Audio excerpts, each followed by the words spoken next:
welcome to the midweek edition of Business Morning, live on Channels Television with me, Harriet Agbenyi. Thank you so much for joining me on today's edition of the program. Let's start the show. Lagos-Ibadan Expressway is on total lockdown. At least both sides are on total lockdown due to an accident. Earlier today, a petrol tanker loaded with petrol collided with another truck and caught fire. So the videos you're seeing there are, well, the aftermath of that accident. The Lagos State Emergency Management Agency, as well as other traffic and fire agents, trying to put out the fire that has been burning since about 3 a.m. Now, at least 4 other cars are reported to have been affected in this accident. So far, 2 fatalities have been reported. Motorists who have since resorted to driving against traffic have been advised to be careful, as traffic personnel, including Federal Road Safety Corps, Lagos State Traffic Management Authority, and, as I said, Lagos State Emergency Management Service work together to put the fire out and clear the roads. At this time, there's also a warning for motorists and passers-by, like you can see there, to stay away. It's best you move away from there, because at times like this, anything can happen. And so you want to reduce the casualties that were reported outside of this fire. So commuters, motorists, pedestrians, please go about your business and ease the traffic of the expressway. As you can see there, they're trying to get the trucks off of the bridge. They've actually cordoned off most of the bridge from immediately after Ojedubega to Opik Junction to reduce any more fatalities and any more casualties, because these trucks actually are very combustible. So if you have too many motorists on the road at the same time, there is a possibility you could spark a fire. And so the Federal Road Safety Corps has actually cordoned off, and the police as well, have cordoned off part of the bridge to prevent road users from going on the bridge just yet. So this is an amateur video that was actually also sent in. You can see the truck. This particular truck is laden with food produce, and at a time when we're talking about famine. That's not particularly funny. So you can see there the traffic agents as well as the police trying to bring the fire under control, and see a lot of motorists and some passengers actually trekking.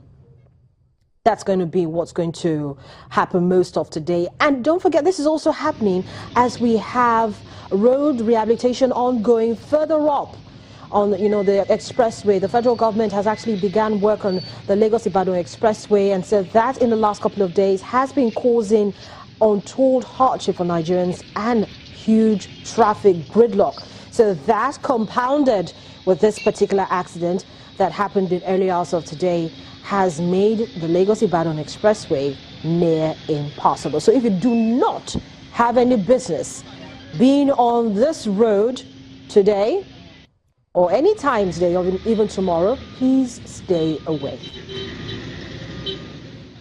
Yes, and let's also listen to one of the motorists who was actually affected in the fire, and of course a traffic agent.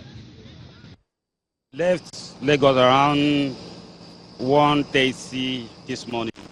So I'm getting here because there is a lot of hold up around here, which the Julius Baker is constructing doing some road work at the front.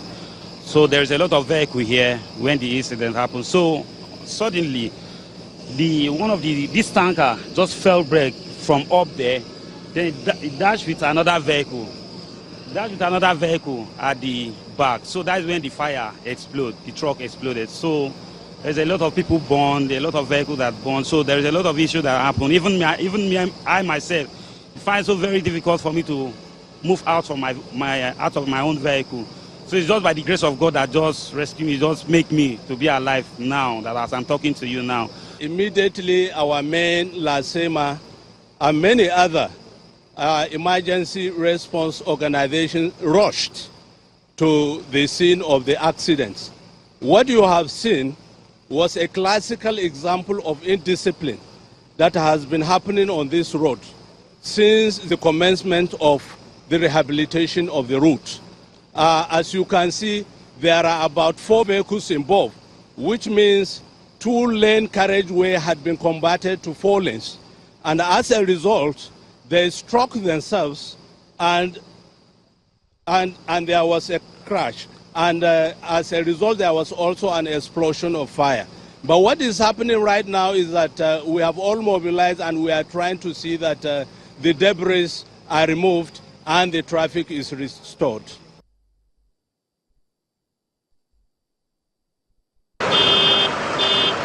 Remind you that this particular road is a major highway. The economic importance of this road, you'll never believe how much. Talk about the number of goods and of course people going out of Lagos and even coming into Lagos that will be affected by this particular crash. It's a major highway, as I said. It moves food.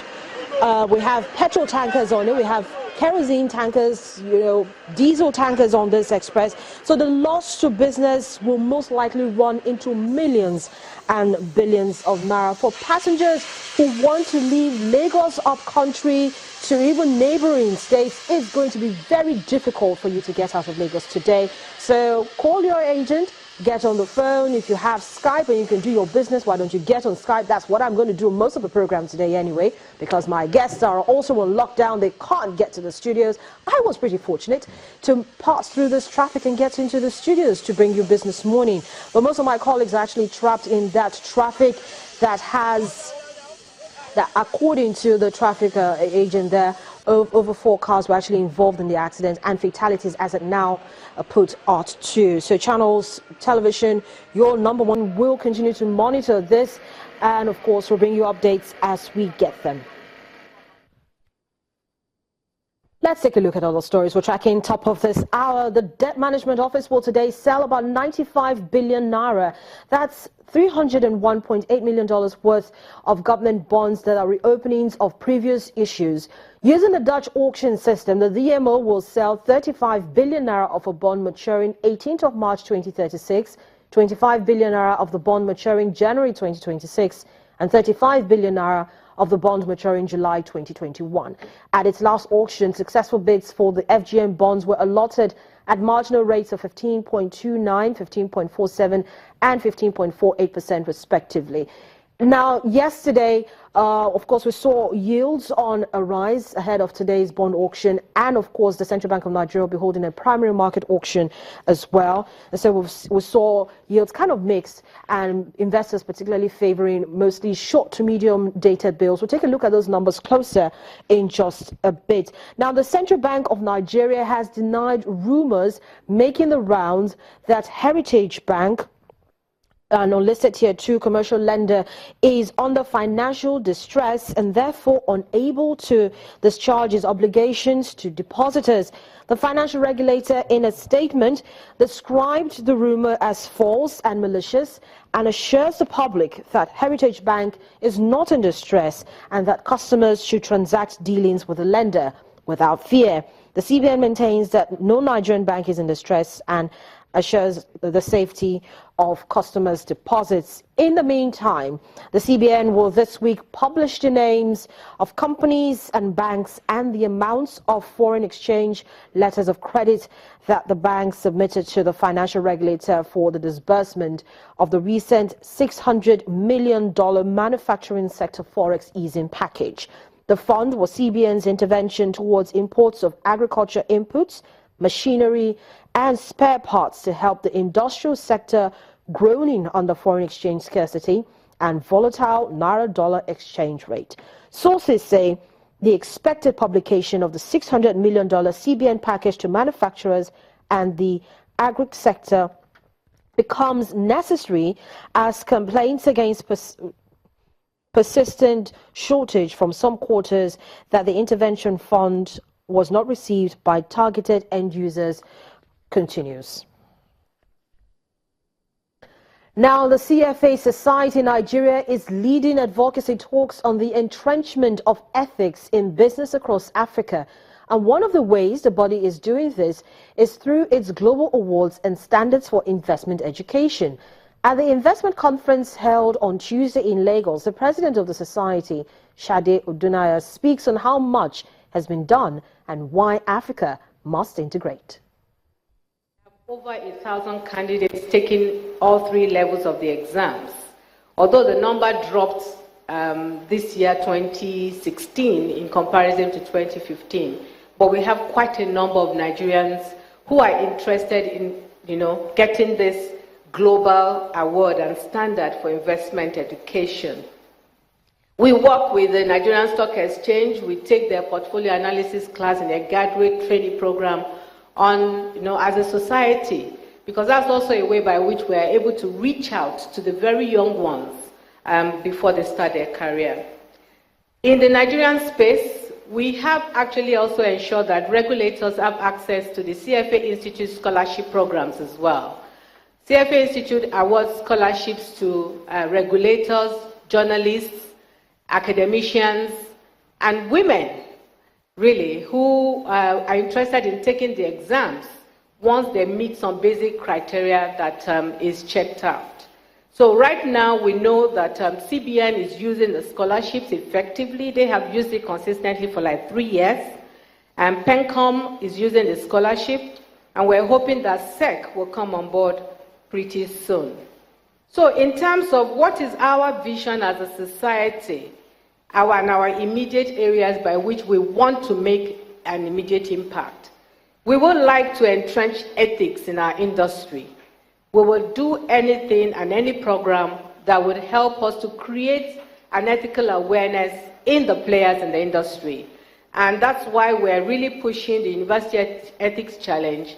And we intend to do more to get investors to become more aware of the statements of their rights.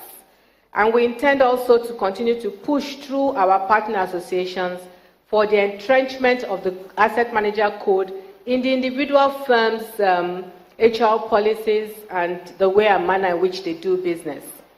We also intend to work with the universities to improve education. That's one sore point in Nigeria, that those who go to Nigerian universities, some of them, you wonder at all whether or not they were properly taught.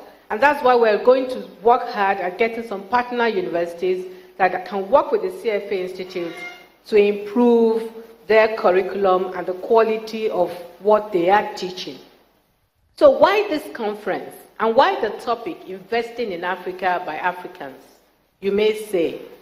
Basically, if you look at Africa at this time in its history, it's like almost all the economies have one issue or the other. And basically, it's due to the fact that we are over-reliant on commodities, and therefore, when something happens in the global space, we have very, very little resilience to withstand shocks that are passed to us from the global market. And that has affected a lot of things. A lot of African economies have had devaluation in their currency, contraction at one time or the other, and each one is still trying to find its balance.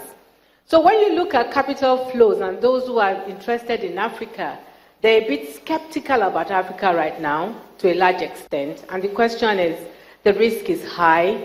Am I sure? There's a lot of uncertainty. And so we thought to ourselves that, but there are African funds, Africans who have surplus capital, who are also investing those surplus capitals. Where are they investing? And we thought, well, maybe some of them have given it to fund managers in Europe, America, and so on. And we said to ourselves, why don't we draw attention to the fact that Africans should actually look at Africa because they understand Africa better than those who are coming from outside, and also because, there's this thing about the future of finance for the benefit of society, that if we really look at the long-term impact that they would be making, and it's not as if it's unprofitable at the same time. Of course, Shade Odunaya there speaking on what they're hoping Africans investing in Africa.